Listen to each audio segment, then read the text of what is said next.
Topraktan doyurmaya gitti mi bak bunun gibi böyle şeyler olur. Süreklidir. Dallar olur.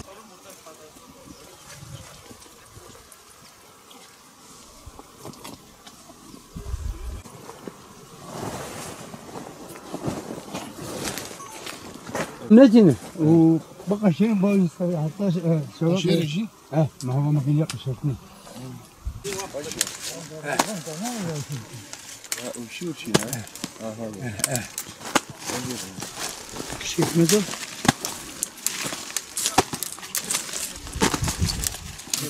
Bu saatten sonra gençler de daha bile gelişti. Doğrudur.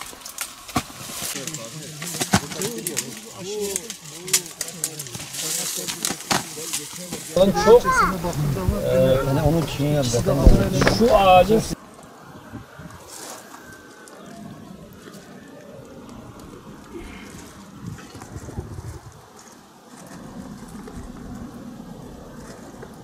İbrahim ona keşi kura, möz kura pehvenci.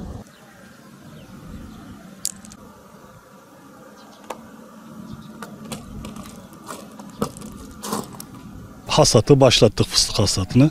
Fıstık hasatının bu kadar yaygınlaşmasının sebebi projelerin ve devletin desteğiyle şu anda 60.000 dekar alana sahip bir fıstık alanına sahip olduk.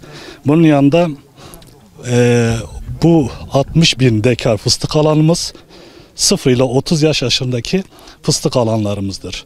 Şu anda dönümde ağaç başı yıllara göre değişmekle beraber ekonomik verimliliğe gelen ağaçlarımız 15 ile 30 kilogram arasında bir fıstık ürünü almaktayız. Bunlar şu anda piyasada bu sene verimin yüksek olması, dekoltenin yüksek olması sebebiyle biraz fiyat düşüklüğü oldu ama 50 liradan şu anda satış yapılmaktadır. Yaş kuru fıstık olarak. Geçen yıl ise bu 65 liraydı, hatta 80 liraya kadar satılmıştı. Şu anda özellikle bu sene var yılı, bazı Antep fıstığında var ve yok yılı olur ama Siirt fıstığında bu da yok. Özellikle de çok verimli bir yıldayız. Dekoltesi de yüksek. En aşağı ağaç başı ortalama 14-15 kilogram alma ihtimali vardır.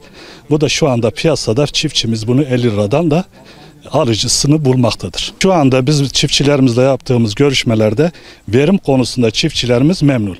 Fakat verimin yüksek olması, piyasada şu anda ürünün fazla olmasına dolayı sadece fiyat konusunda geçen yıldan biraz daha düşük. Fakat 50 lira şu anda ortalama gitmektedir.